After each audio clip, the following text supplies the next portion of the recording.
tayo ngayon sa Toronto Zoo. Matagal-tagal hindi nakapamasyal dahil nito lockdown palagi. So, tara, mamasyal tayo.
Buti na lang bukas na mga pasyalan. Pakunti-kunti pwede na tayo gumala ulit. Hindi nung nakaraan sa lockdown dito sa Ontario. Tapos yun, medyo bumubuti ng lagay ng COVID dito. Kaya inallowed na nila bukas yung mga publikong pasyalan.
Napakalawak ng zoo na to.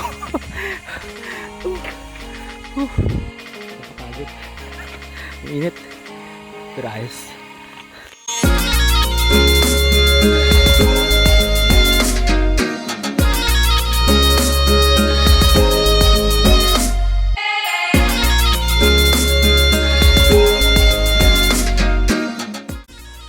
May mga rakon. Dami nga nito sa likod ng bahay natin. No. Laki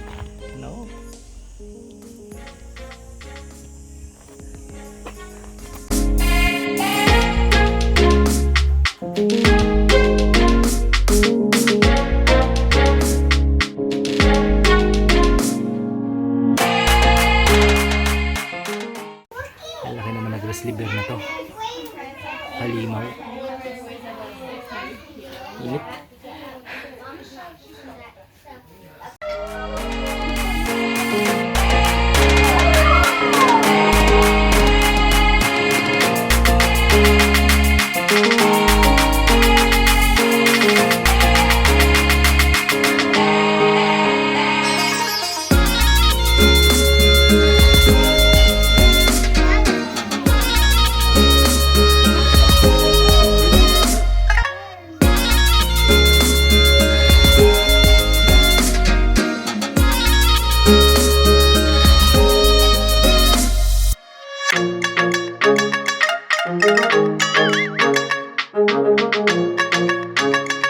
Pahinga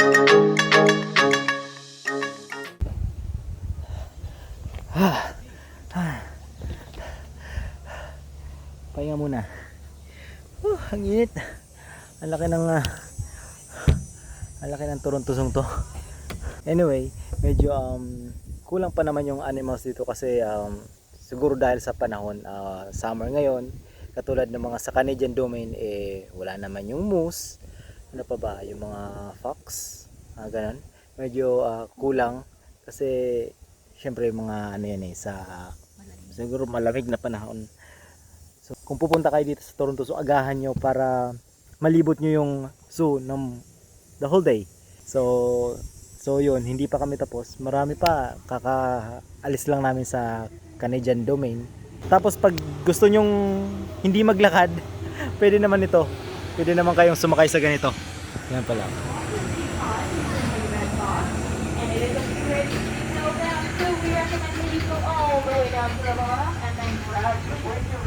So yun, pwede kayong sumakay sa ganon.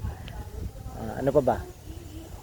Marami pa hindi pa kami nakakapunta dun sa polar bear. Marami pa. So, pahinga muna saglit. Tapos sa entrance naman, pagpapasok ay bibigyan naman kayo nitong Toronto Zoo map na sinasabi nila. Yun. So, makikita nyo naman dito kung saan kayo pupunta. Tapos kung init na talaga kayo dito sa may Canadian domain, punta dun sa may Canadian domain, merong ganito.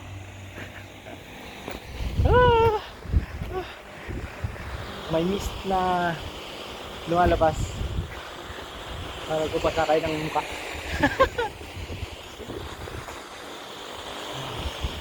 Ang init. Ang sarap.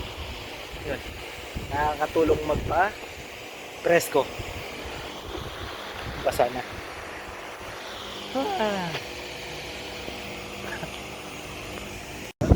Lumalabas sa tubig. Sarap.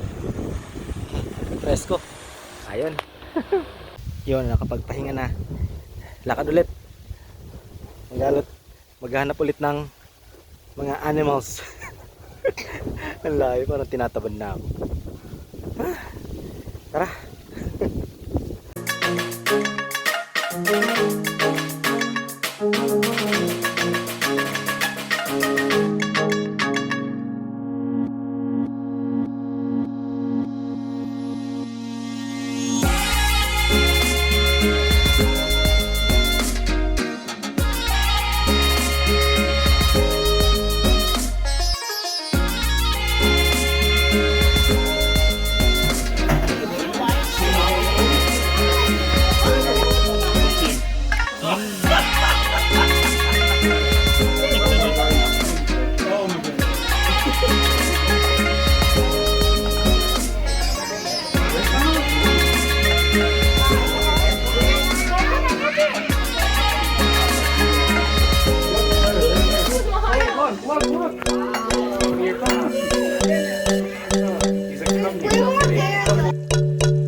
Giraffe.